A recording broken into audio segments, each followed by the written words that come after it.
श्री सद्गुरु महाराज। आइए अब सत्संग में शामिल हो जाइए, बातचीत छोड़िए और आ जाइए। बोलिए श्री सद्गुरु महाराज की जय। सब संतन की बड़ी बलिहारी, बड़ी बलिहारी, बड़ी बलिहारी, सब संतन की बड़ी बलिहारी। उनकी स्तुति के विधि के जय, मोरे मति अति निश्चयनारी, सब संतन की बड़ी बलिहारी। दुख भंजन भव फंदन गंजन, ज्ञान ध्यान निधि, जग उपकारी, बिंदु ध्यान विधि, नाद ध्यान विधि, सरल सरल जग में परचारे, सब संतन की बड़ी बलिहारी।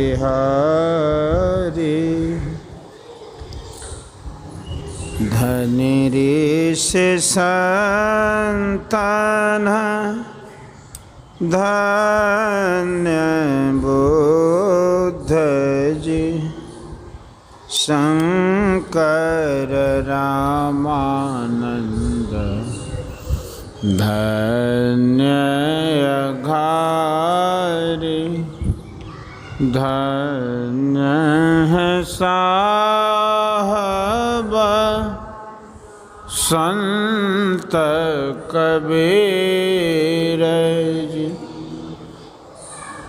धन्य नानक गुरु, महिमा भारी, सब संतन की बड़ी बलिहारी। गोस्वामी श्री तुलसीदास जी, तुलसी साहब अति उपकारी, दादू सुंदर सरस्वपचर,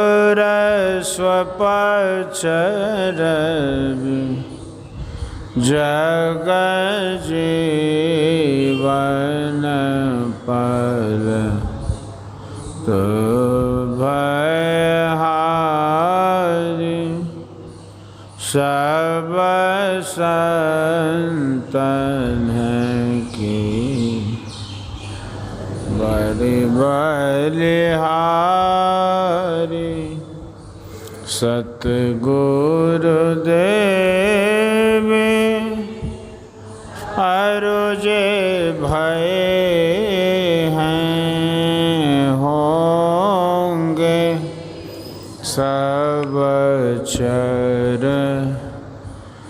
नयन सिरधारी भजत है मैं धन्य धन्य कहे गए संत पद आशा सारी सब संतन की बड़ी बलिहारी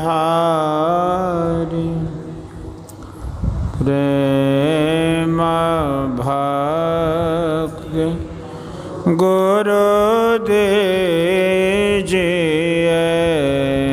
बिनवा कर जोरे पल पल छोहन छोड़िए सुनिए गुरु मोरे युगा चहूँ खाने में भ्रमी दुख भोरे पाए पानी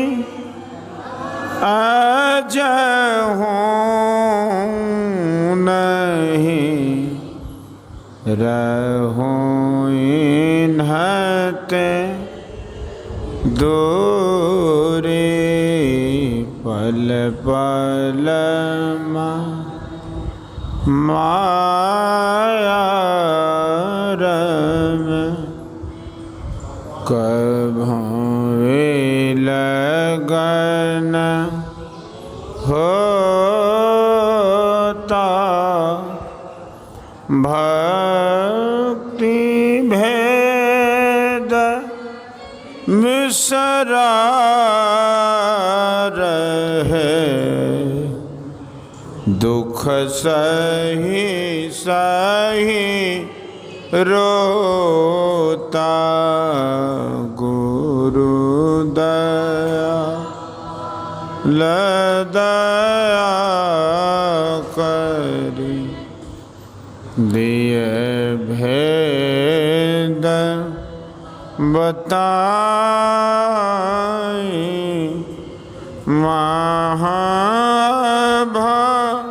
महाभागी जीव के दिए भाग जगाई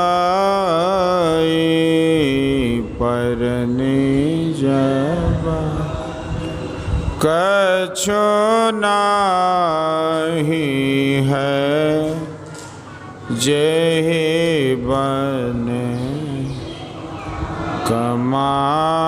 कमाई सो बल तब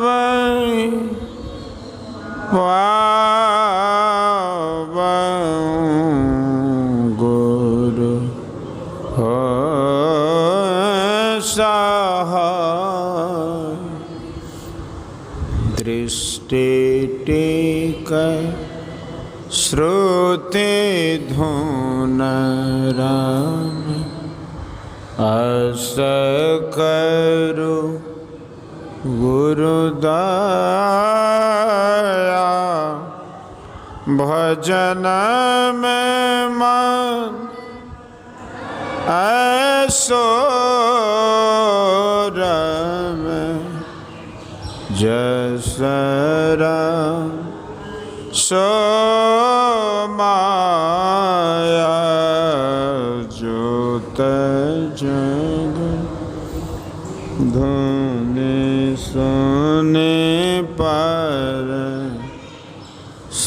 चढ़े आकाश सार धुन में लीन हो लहे निज घर बासा निज पान की जत कल्पना सब जाए मिठाई मनसा वाचा कर्मणा रहे तुम में समाई आस त्रास जग के सब वैर वने हूँ सकल भूल एक रहे गुरु तुम पद स्नेह हो काम क्रोध मद लोभ के वेग सतावन सब प्यारा परिवार अरु संपत्ति नहीं भाव गुरु ऐसे करिए दयाति हो सहाय शरण शरण होय कहत हूँ ले जा अपनाए तुम्हारे ज्योत स्वरूप तुम्हारे धुन रूपा पर खतरा निशिदिन गुर करु दया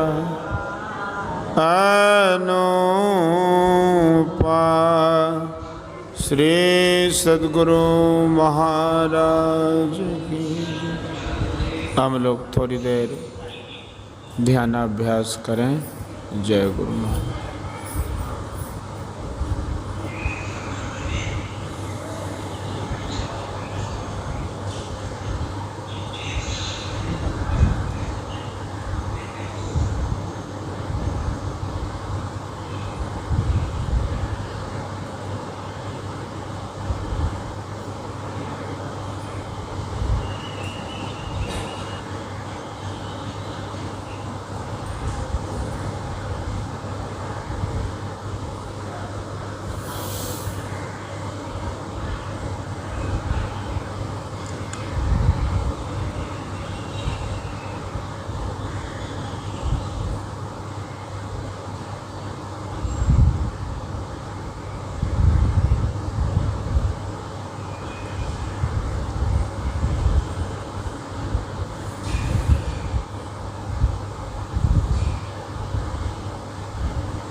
श्री सद्गुरु महाराज। तुलसी कृत रामायणम किष्किंधा कांडम। चले सकल वन खोजता,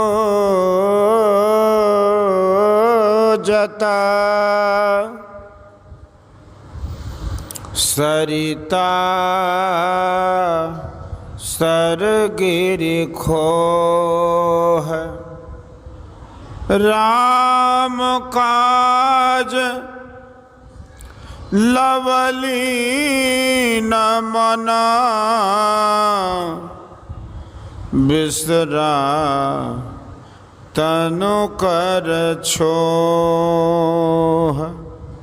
सब कोई वन, सरिता, नदी, सर, तालाब और खोह ढूंढते हुए चले। राम काज में मन लवलीन हो गया, शरीर का मोह त्याग दिया। कतहु हो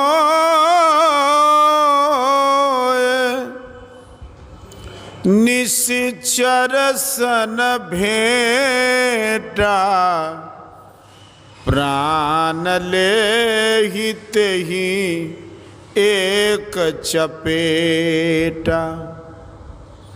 वज्रदंष्ट्र इक राक्षस आवा, अदेखत कपिन परम दुख पावा। कहीं जो राक्षसों से भेंट हो जाए तो एक चपेट में ही उसका प्राण लेते हैं। तब एक वज्रदंष्ट्र नामक राक्षस आया। बंदरों ने उसे देख बड़ा दुख पाया। अभीम रूप यह को अब आबा, लख अंगद क्रोधित उठ धावा। देखत ताहि कोप युवराजा, असन मुख जाए ताहि सन बाजा। अब भयंकर रूप राक्षस कौन आया? अंगद को देखते क्रोधित हो उठे, उठ के दौड़ा। उसको देखते ही महान युवराज उसके सम्मुख जाके जुट गए। मल्ल युद्धयति भयो अपारा, असब बानर मिलकीन विचारा। प्रथम पयान काल चलियावा, अकह कपि विधि कह कीन बनावा। बड़ा भारी अत्यंत मल युद्ध हुआ।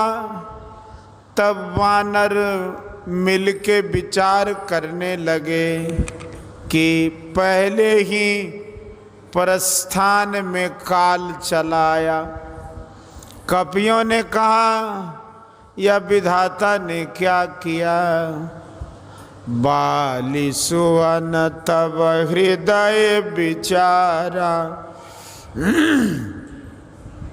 मुष्टिक एकता सुशिर मारा। राम स्वरूप हृदय महानी, ऊर्ध्व अर्ध धरि चीर भवानी। तब अंगद ने हृदय में विचार उसके सिर में एक घूंसा मारा। हे पार्वती, रघुनाथ जी का रूप हृदय में स्मरण कर टांग पकड़ कर चीर डाला। जय जय शब्द भयो ते ही बारा, अपवन पुत्र मन हरस अपारा।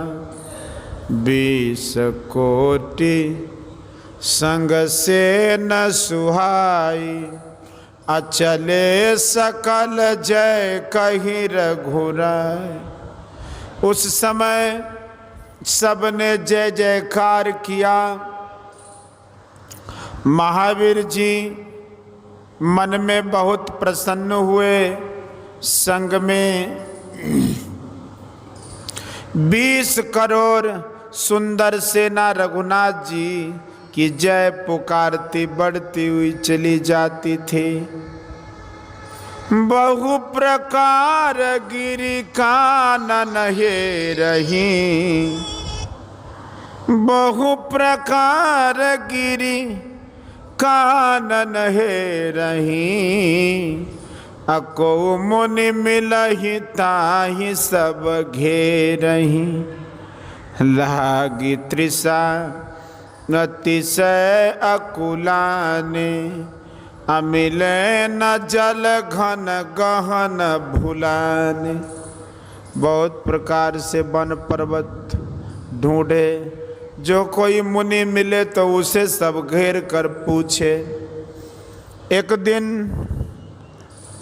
दिन मार्ग में प्यास के मारे बहुत घबरा गए, जल नहीं मिला। सघन वन में मार्ग में भूल गए, तब हनुमान की नय अनुमाना। अमर न चाहत सब बिनु जल पाना, चढ़ी गिरि शिखर चहु दिश देखा। भूमि बिबर एक कौतुक पेखा। तब हनुमान जी ने अनुमान अंदाज किया कि जलपान के बिना सब मरना चाहते हैं। पर्वत की चोटी पर चारों ओर देखा कि पृथ्वी के बिबर में कौतुक होता है। चक्रवाक बक हंस उड़ाही, अब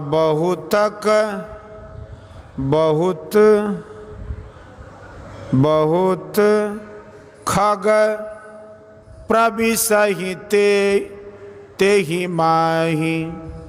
गिरते उतरी पवन सुत आव, असब कहल सोई बिबर दिखावा।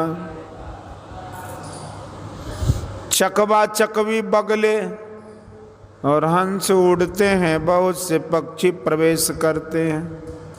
तब महावीर जी ने जाना कि यहाँ जल है, क्योंकि पक्षी फिरते हैं। महावीर जी पर्वत से उतर आए और सबको स्थान दिखाया। आगे करी हनुमंत ही लीना, अपैठे विबर विलंबन कीना। योजन 4 दूर गयति बाकी, मैदान गढ़ कीना ढाकी। तब बानर तत्काल महावीर जी को आगे कर बिल में घुसे, हाथ पकड़कर घुसे थे। 4 योजन के बीच में विशाल गढ़ मैं दानव का बनाया हुआ था, वह माया से ढका था। दीख जाए उपवन सुभगा, सर विकसित बहुकंज। मंदिर एक रुचिर तहाँ, बैठे नारी तपपुंज। बानरों ने सुंदर उपवन जाकर देखा और तालाब में अनेक कमल खिल रहे हैं तथा वहाँ एक अति सुंदर मंदिर और एक तपस्विनी स्त्री बैठी है।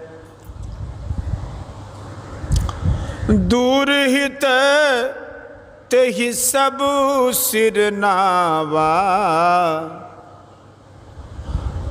पूछे सि निज वृतांत सुनावा।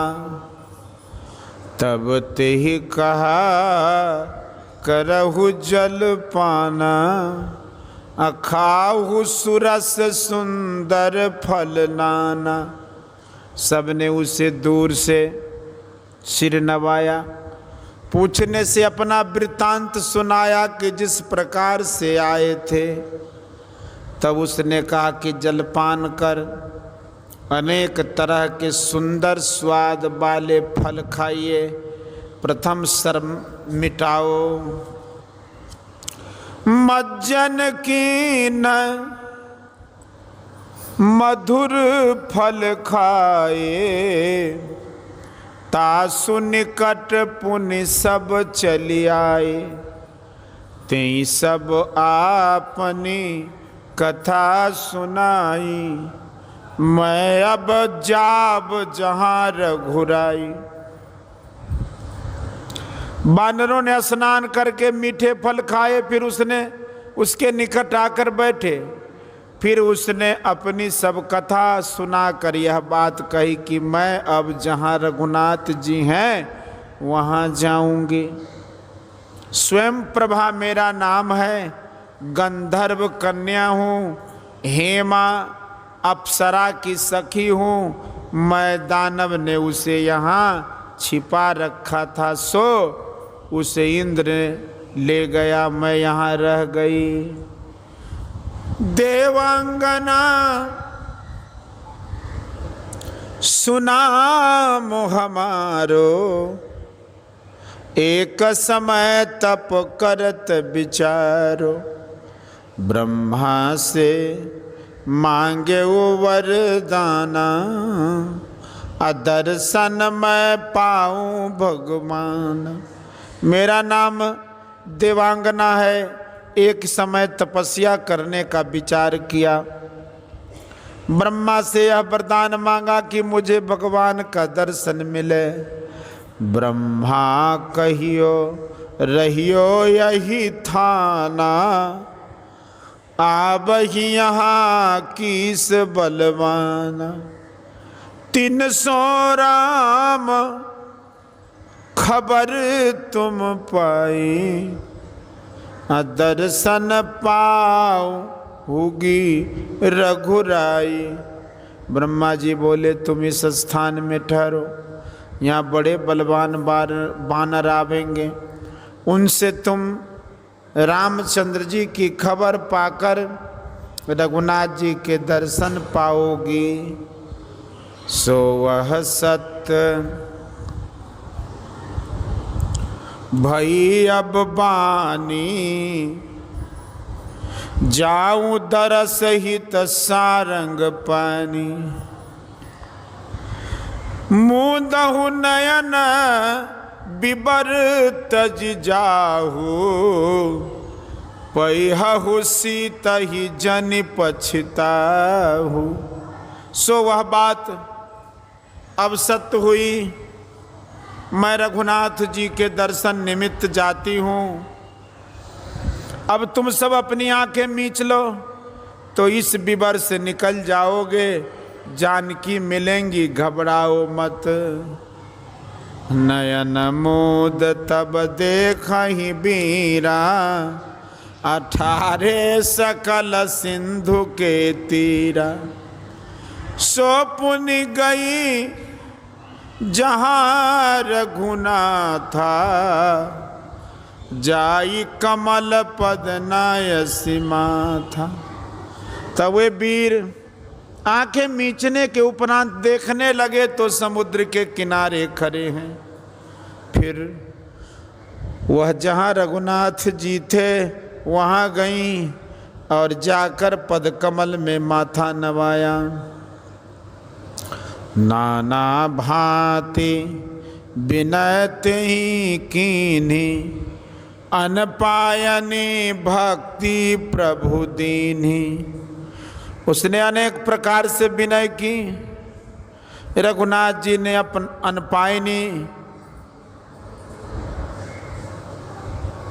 अनपायनी जो नाश रहित भक्ति दी।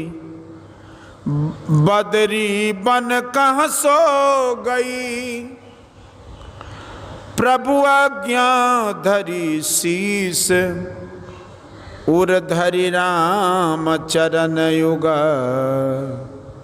जो बंदत अजईस। सो प्रभु की आज्ञा सिर पर धरकर बद्री बन को गई। रघुनाथ जी के उन युगल चरणों को हृदय में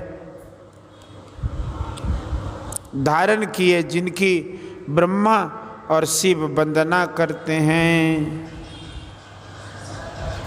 यहाँ विचार ही कपि मन माही, अबीते अबध काज कछु नहीं, सब मिल करही परस्पर बाता,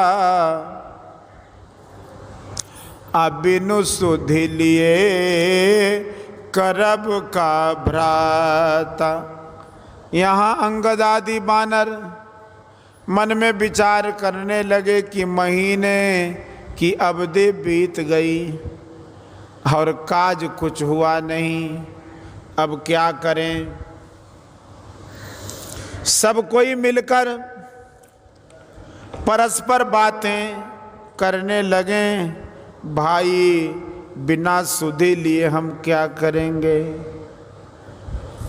कहंगद लोचन भरी बारी, अदोह प्रकार भये मृत्यु हमारी। यहाँ न सुधे सीता की पाई, वहाँ गए मारी ही कपिराई। अंगद नेत्रों में जल भरकर कहने लगे कि दोनों प्रकार से हमारी मृत्यु हुई। यहाँ तो जानकी जी की सुध नहीं पाई, और वहाँ जाने से सुग्रीव मारेंगे। पिता बधे परमारत मोही, राखा राम निहोर न ओही। पुनि पुनि अंगद कह सब पाही, अमर न भयउ अब संशय नहीं। पिता के मरने पर ही यह मुझे मारता, पर रघुनाथ जी ने मेरा हाथ पकड़ा है, इस कारण छोड़ा, नहीं तो वह मुझे मार डालता। कुछ उसका निहोरा नहीं है। अंगद जी ने यह वार्ता बारंबार सबसे कही कि अब मरण हुआ, इसमें संदेह नहीं है। अंगद बचन सुनत कपिबीरा, अब बोली न सकही नयन बहनीरा। क्षण एक सोच मगन होई गयऊ, अपुनि अस बचन कहत सब भयऊ। बड़े बड़े वीर कपि अंगद के वचन सुनकर बोल नहीं सकते, नेत्रों में जल बहता है। क्षण मात्र को तो सब बानर शोक में मग्न हो गए। फिर इस प्रकार कहने लगे कि हम सीता की शोध विहीना, अनहि जई हही युवराज प्रवीण, अस कही लवण सिंधु तट जाई, अब बैठे कपि सब दर्प डसाई। ए चतुर युवराज, हम जानकी की सुध लिए बिना नहीं लौटेंगे, चाहे मर जाएं। यह कह क्षीर समुद्र के किनारे मरने को कृत संकल्प हो सब बानर कुश बिछा कर बैठे। जामवंत अंगद दुख देखी, अकही कथा उपदेश बिसेखी। तात राम कहाँ नर जनि जानहु, अनिर्गुण ब्रह्म अजित यजमानहु। जामवंत ने अंगद जी को दुखी देख अनेक उपदेश की कथा कही कि हे तात, रघुनाथ जी को मनुष्य मत जानो, उन्हें निर्गुण ब्रह्म अजित और अजन्मा मानो।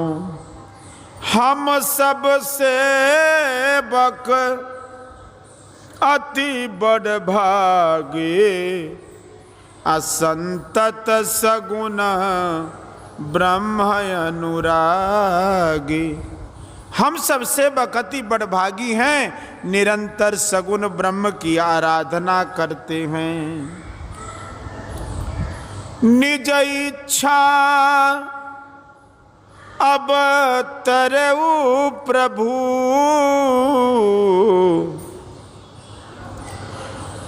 सुरमही गो द्विज लागे।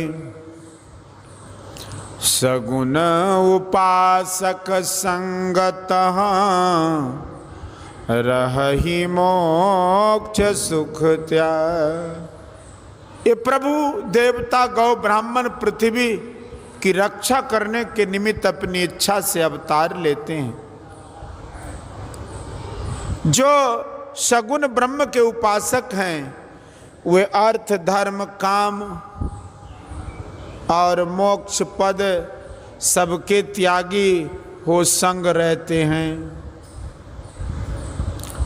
इससे सोच मत करो रघुनाथ जी की कृपा सब काम बनावेगी।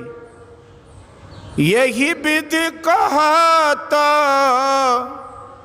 कथा बहु भांति, अगिरी कंदरा सुनी संपत्ति। बाहर हो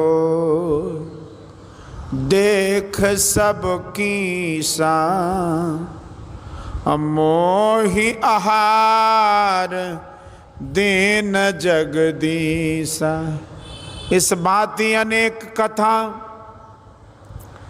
कह रहे थे कि पर्वत की कंदरा में संपाति ने बातें सुनी, सो बाहर निकल कर देखे कि बहुत बंदर बहुत बैठे हैं। कहने लगा विधाता ने आज मुझे बहुत भोजन दिया, आजू सबन कह भक्षण करऊं, दिन बहु गए आहार बिनु मरऊं। कबहू न मिली भर उदर आहारा, आजु दीन विधि एक ही बारा। आज इन सब का भक्षण करूंगा। बहुत दिन बीत गए, भूखा मरा जाता हूँ, कभी पेट भर कर भोजन नहीं मिला, सो आज विधाता ने एक ही बार दे दिया। हडर पे गीध बचन सुनि काना, अब भा मरन सत हम जाना, कपि सब उठे गेद कहाँ देखी, जामवंत मन सोच विसेखी। गिद्ध के वचन कानों से सुनकर बानर डरे और कहने लगे, अब हमने जाना कि निश्चय मरण होगा। सब बानर गिद्ध को देखकर उठ बैठे, परंतु जामवंत सोच करने लगा कि संपाति को देखकर यह दशा हुई, रावण से कैसे लड़ेंगे। अकह अंगद विचार मन माही, धन जटायो सम को नाही। राम काज कारण तनु त्यागी, हरिपुर गया परम बड़ भागी। अंगद जी मन में विचार कर कहने लगे कि जटायु के समान कोई भाग्यवान नहीं है, जो रघुनाथ जी के कार्य में अपना शरीर त्याग कर वैकुंठ को गया। ये बातें ऐसे ऊंचे स्वर से कही कि वह सुन लें। अंगद जी पहले से जानते थे कि यह जटायु का भ्राता है। जो रघुबीर चरण चित लावै, अते ही समधन आन कहावै। सुनि खगहरस शोकयुत बानी, बानी कट कपिन भय मान। जो रघुनाथ जी के चरणों में चित्त लगाता उसके समान कोई धन नहीं। यह हर्ष और शोक युक्त बानरों के बानी सुनकर संपाति निकट आया तो बानर डरे। जानकी जी की सुधि न मिलने से और सुग्रीव के भय से मन कातर है, इस कारण बानर डरते हैं। ताहि देख कपि चले पराई, 18 कीन तिन शपथ दिवाई।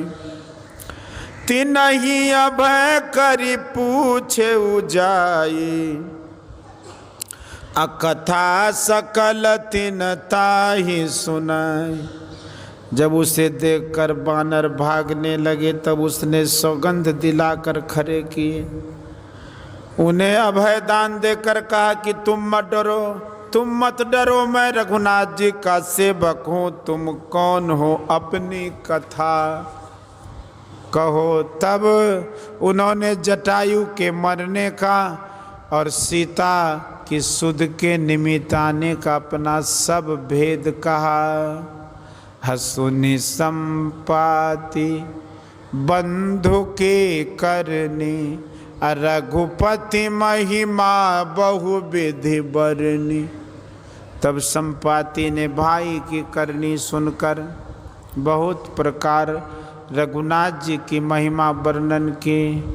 मोहि ले चलहूँ सिंधु तट, देहूँ तिलांजलि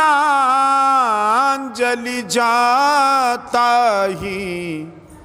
अब बचन सहाय करब मैं, पैहु खोजहु जाहि। संपाति बोले कि भैया बानरो, मुझे उठाकर समुद्र के किनारे ले चलो, उसे तिलांजलि दूंगा और तुम्हारी भी वचन से सहायता करूंगा।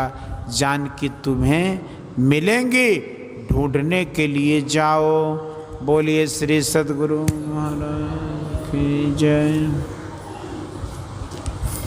परमाराध्य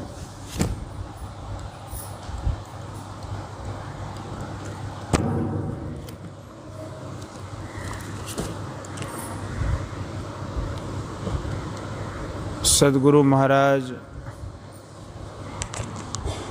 का प्रवचन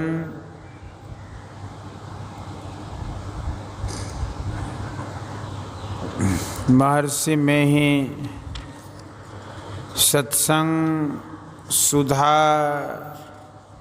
सागर से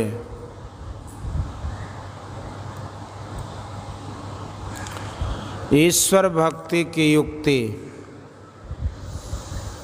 धर्मानुरागिनी प्यारी जनता, मैं ईश्वर भक्ति के बारे में इस समय कहूँगा।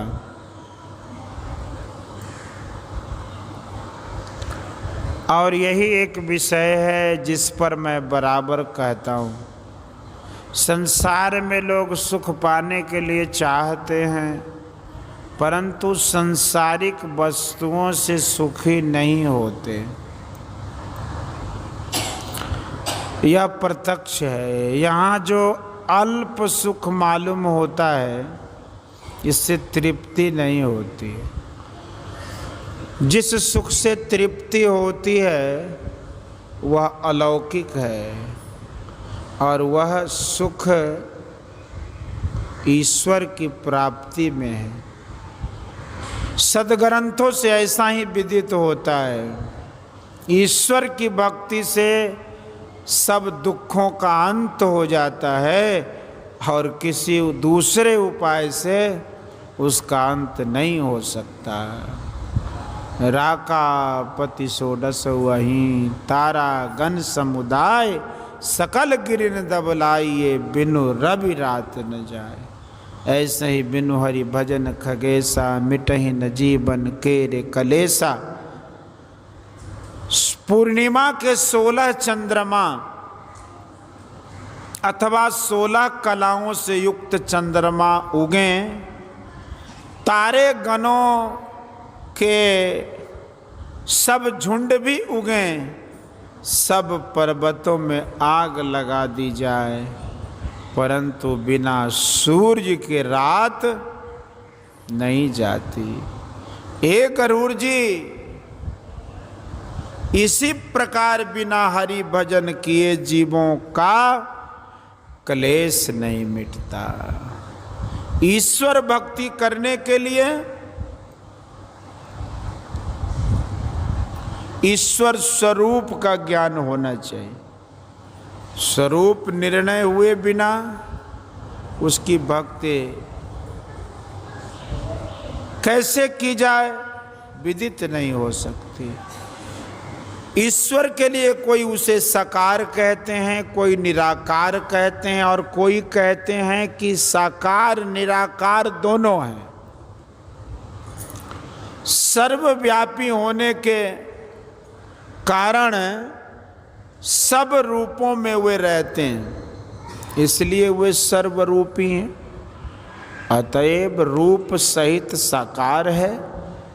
कोई रूप स्थूल साधारण दृष्टि से और कोई रूप सूक्ष्म दिव्य दृष्टि से दर्शित है, किंतु रूप और रूप में बसने वाले में भेद है। जैसे क्षेत्र और क्षेत्रज्ञ में भेद है। क्षेत्र रूप इंद्रिय गोचर होने के कारण लोग पहचानते हैं, किंतु क्षेत्रज्ञ इंद्रिय गोचर नहीं रहने के कारण लोग नहीं पहचानते। ईश्वर स्वरूप निर्णय के लिए संतों की वाणियां हैं। स्वरूप अखंडित व्यापी चैतन्य चैतन्य, ऊंचे नीचे आगे पीछे दाहिने बाएं, अनन्य बड़ा ते बड़ा छोट ते छोटा, मैं ही ते सब लेखा, सबके मध्य निरंतर साईं, दृष्टि दृष्टि सो देखा, चाम चश्म सो नजरी न आबे खोजू। रूह के नैना चून चगुन बजूद न मानू, ते सुमा नमूना है ना जैसे है ना सब दर्शावे। जो कुछ बेस बनावे, जो अनुमान करे साहब को त्यों साहब दर्शावे। जाए रूह अल्लाह के भीतर ते भीतर के ठाई। रूप अरूप हमार आस है, हम दूनहु के साईं। जो को रूह आपनी देखा, सो साहब को पेखा। कहे कबीर स्वरूप हमारा, साहब को दिल देखा। कबीर साहब अलख अपार अगम अगोचरी नाति सुकाल न कर्मा जाति अजाति अजोनी संभव नाति सुभाव न भरमा साचे सचियार बिटहु कुर्बानु नाति स्वरूप वरुण ने किया साचे शब्द निशानु नाति सुमात पिता सुत बंधव नाति सुकाम न नारी अकुल निरंजन अपर परंपर सगली ज्योति तुम्हारी घट घट अंतर ब्रह्म लुकाइया घट घट ज्योति सवाई बजर कपाट मुक्ते गुरुमति निर्भय ताड़ी लाई जंतु पाए कालु सृजनता बस गति जुगति सवाई सतगुरु सेव पदारथ पावे छूटे शब्द कमाई सूचे भारे साचु समावे बिरले सूचा चारी तंतय को परम तंतु मिलाया नानक सरनी तुम्हारी। गुरु नानक साहब राम स्वरूप तुम्हार बचन अगोचर बुद्धि पर अभिगत अकथा पार नेत नेत नित निगम का व्यापक व्यापक खंड अनंता अखिला मोक्ष शक्ति भगवंता अगुण अदर्भ गिरा गोतीता सबदर्शी अनबद्ध अजीता निर्मल निराकार निर्मोहा नित्य निरंजन सुख संदोहा प्रकृति पार प्रभु सब उर्वासी ब्रह्म निरीह बिरज अविनाशी अगुण अखंड अलख अज जोई भगत प्रेम बस सगुण से होई भगत हेतु भगवान प्रभु राम धरऊ तन भूप किए चरित पावन परमा प्राकृत नर अनुरूप यथा अनेक अनवेश धरे नृत्य करे नट कोय सोई सोई भाव दिखावई आपुन होई न सोई। गोस्वामी तुलसीदास जी। अभिगत गति कछु कहत न आवे ज्यों गूंगे मीठे फल को रस अंतर्गत ही भावे परम स्वाद सभी जो निरंतर अमित तोष उपजावे मन वाणी को अगम अगोचर सो जाने जो पावे रूप रेख गुण जात जुगत बिनु निरालंब मन चक्रित धावे सब विधि अगम विचार ही ताते सूर सगुन लीलापद गावे। संत सूरदास जी। मुक्तिकोपनिषद में श्री राम जी का अपने स्वरूप के विषय में श्री हनुमान जी से ऐसा ही कथन है।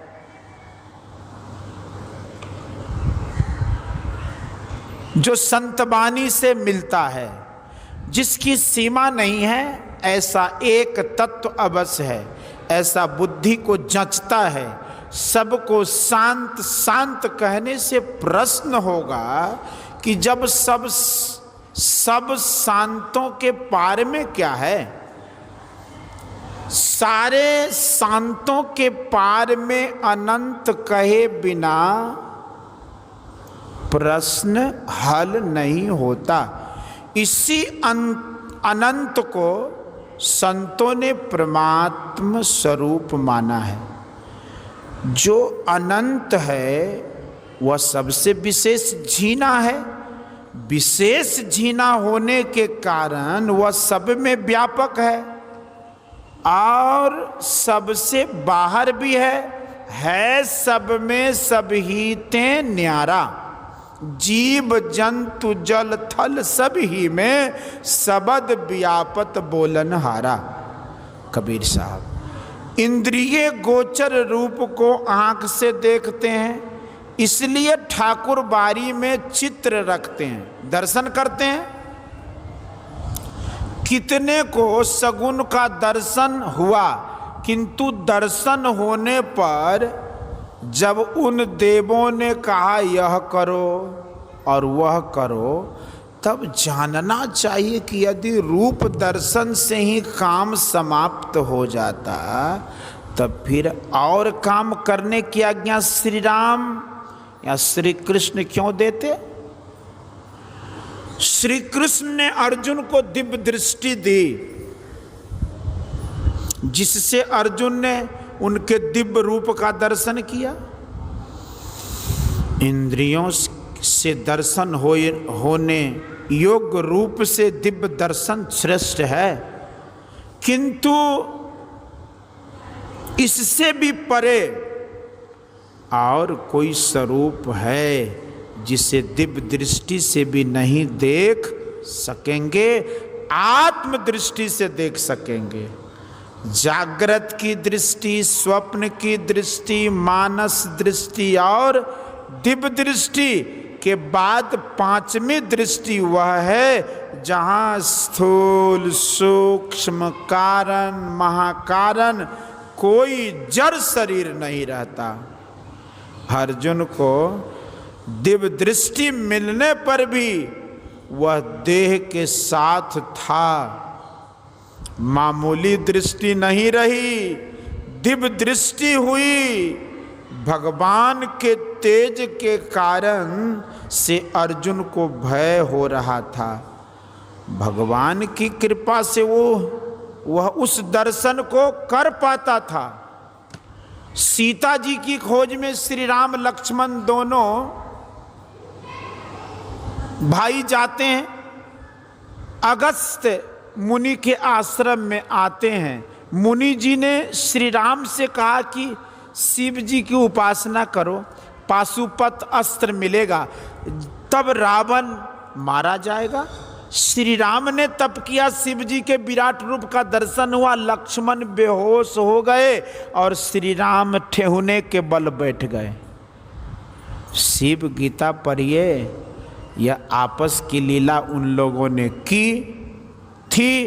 अर्जुन श्री कृष्ण के विराट रूप का दर्शन करता है और विनती भी करता है, जो अवयव युक्त पदार्थ है उसको देखता है। अनेक रूप होकर व्यापक होना पूर्ण सर्वव्यापकता नहीं है। अनेक में एक दो की गिनती तब होगी जब उनके बीच में कुछ अवकाश हो। ऐसी अवस्था में, बीच के अवकाश में वह व्यापक नहीं होता है।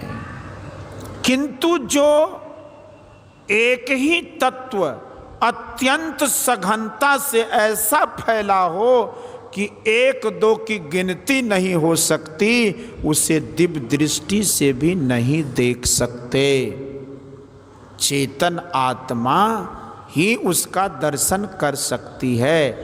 कठोपनिषद पढ़िए, देखिए, यह आत्मा वेदाध्ययन द्वारा प्राप्त होने योग्य नहीं है और न धारणा शक्ति अथवा अधिक श्रवण से ही प्राप्त हो सकता है।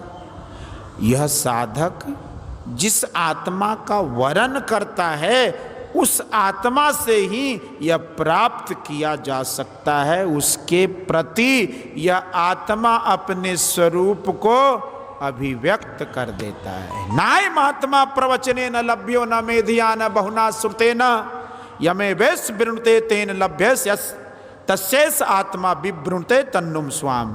कठोपनिषद द्वितीय बल्ली अध्याय 1। उस सर्वव्यापी का दर्शन करने वाली चेतन आत्मा जड़ शरीर वाली नहीं होगी, सब जड़ शरीरों से छूटी हुई होगी। इस दर्शन का जिसको ज्ञान हो जाता है वह जानता है कि शरीर में रहते हुए शरीर संबंधी दर्शन होता है, परंतु जब तक चेतन आत्मा स्वयं शरीर में लिप्त है तब तक अलिप्त सर्वव्यापी का दर्शन वह नहीं पा सकती है। भक्ति साधन के आरंभ में भी यह दर्शन होने योग्य नहीं है। स्थूल में रहता हुआ स्थूल पदार्थ को ही ग्रहण कर सकता, इसलिए ईश्वर भक्ति में पहले स्थूल उपासना है। श्री राम ने नवधा भक्ति बतलाई है, प्रथम भक्ति से नवमी भक्ति तक।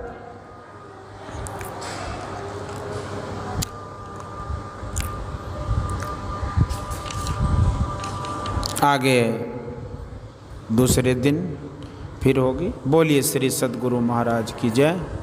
आरती संग सतगुरु के कीजय, अंतर जोत होत लख लीजय, पाँच तन अग्नि जराय, दीपक छास प्रकाश करी जय, गगन रवि शशि फल फूला, मूल कपूर कलश धर दीजय, अक्षत तरे मुक्त हल पोह पमा ये हार गुहि जैसे तपा मिष्टान मीठा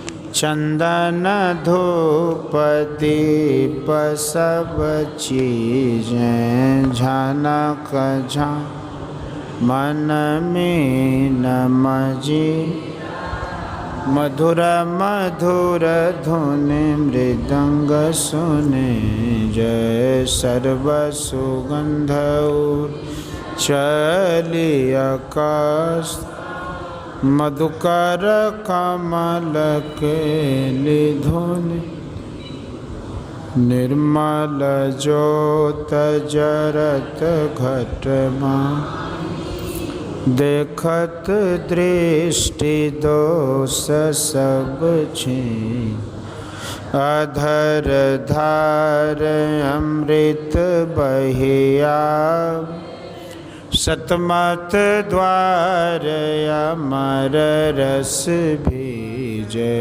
पी पी हो सोरत मत बार चरचरे उमगिया मीरस रीझे कोट भा छवि तेज उजार अलख पार लखी लाग लगी जय छिन छिन सूरत अधर पर राग गुरु पर सादय गम रस पीजय दमकत कड़ कड़क गुरुधाम उलटिया लाल तुलसी तन तीजय आरती तन मंदिर में की दृष्टि युगन सन्मुख दीजय चमक बिंदु सूक्ष्मत उज्ज्वल ब्रह्म जो अनुपम लखली जय जगमग जय रूप ब्रह्मांड निरखी निरखी जो तेज दे शब्द सुरत अभ्यास सरलत करि करि सा शब्द गहिरे ऐसे जो गति काया गरत्या बाबा ब्रह्म भी सकल मल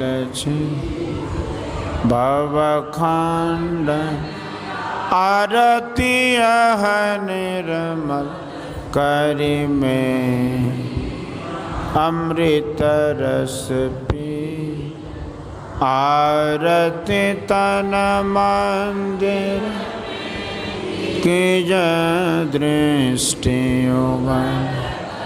सन्मुख दीजय। बोलिए प्रेम से श्री सद्गुरु महाराज। जय गुरु महाराज, जय गुरु महाराज। श्री सद्गुरु महाराज की जय। बहुत बहुत